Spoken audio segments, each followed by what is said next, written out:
बिल्कुल कई सारी ये कांग्रेस का सेल नहीं डालना भाई।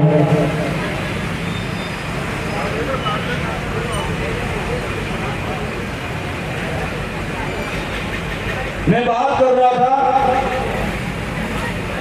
कि यदि इस आंदोलन को आगे बढ़ाना पड़ा तो भी हम पीछे नहीं हटेंगे, और आप ये प्रण लेके बैठे हुए हो तो हमें इससे और आपको दोनों को मिलकर इस रोडवेज की वाजिब मांग को प्रशासन को झुकाते हुए हमारी इस कुंभलगढ़ की पूरी जॉइंट एक्शन कमेटी को माला पहना के कुंभलगढ़ से राजसमंद लेके जाएंगे। मित्रों, आज ये प्राइवेट बस खड़ी हुई है, इस प्राइवेट बस के मालिक कौन है ये हमें पता करना पड़ेगा। क्या यहाँ पे बैठे हुए कोई एक भी व्यक्ति इस प्राइवेट बस का मालिक है क्या? जितनी बसें चल रही है प्राइवेट, उन सब के मालिकों को पता करना होगा कि वो लोग ये नहीं चाहते कि इस रोडवेज की बस की शुरुआत इस कुंभलगढ़ के अंदर हो, वरना हमारे धंधों पर ताले लग जाएंगे।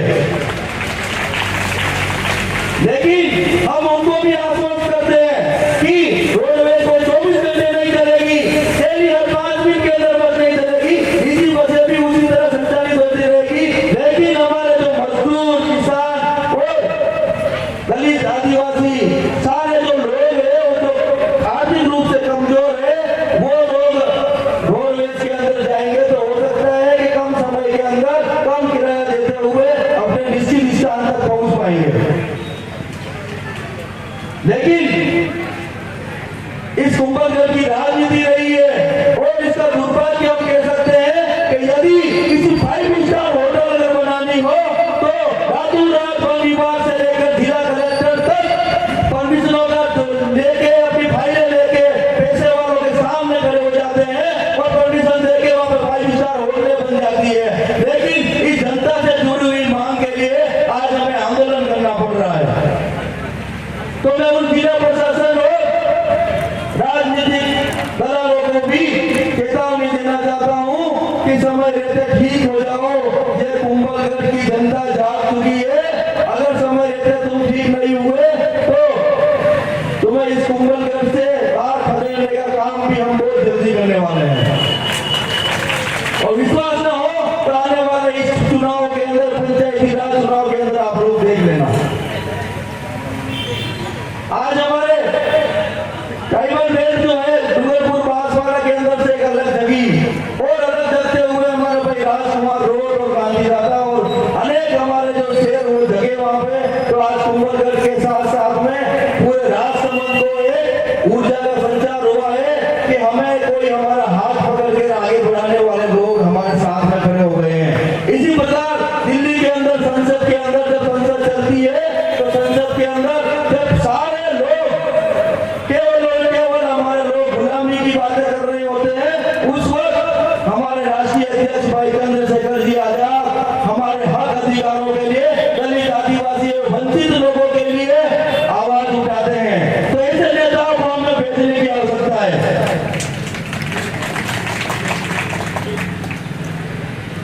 साथ ही साथ हमें इस कुंभलगढ़ के ऊपर और या इस राजसमंद और मेवाड़ के अंदर हो रहे अत्याचारों के ऊपर भी हमें ध्यान आकर्षित करना होगा।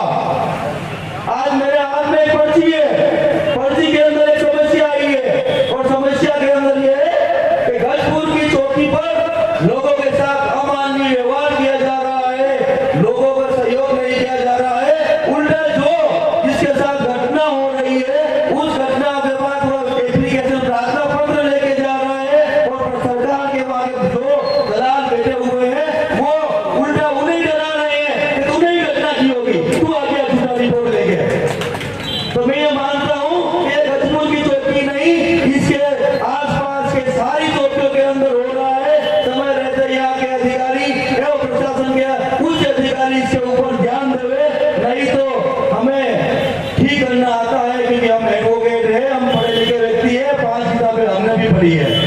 कि अब हमारे लोग अत्याचार नहीं सहेंगे।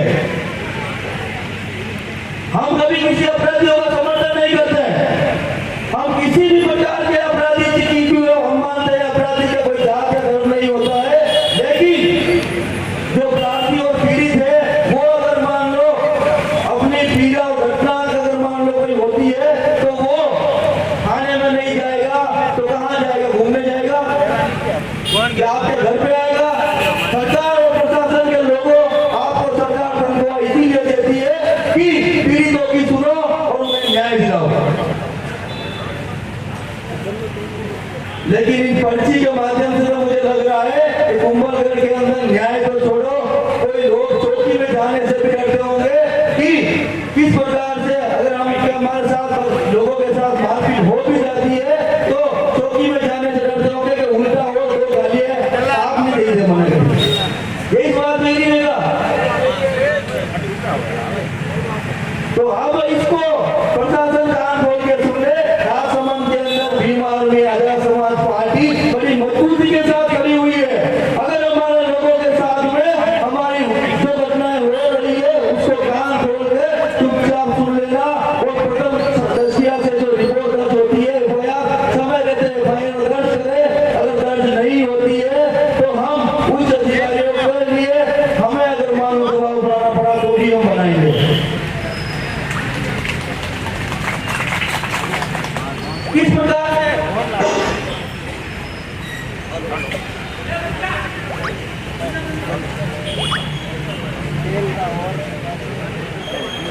लाइट चली गई है वापिस।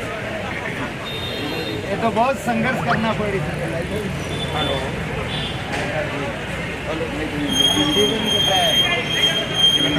जीवन रोड अभी पालन कर लेना।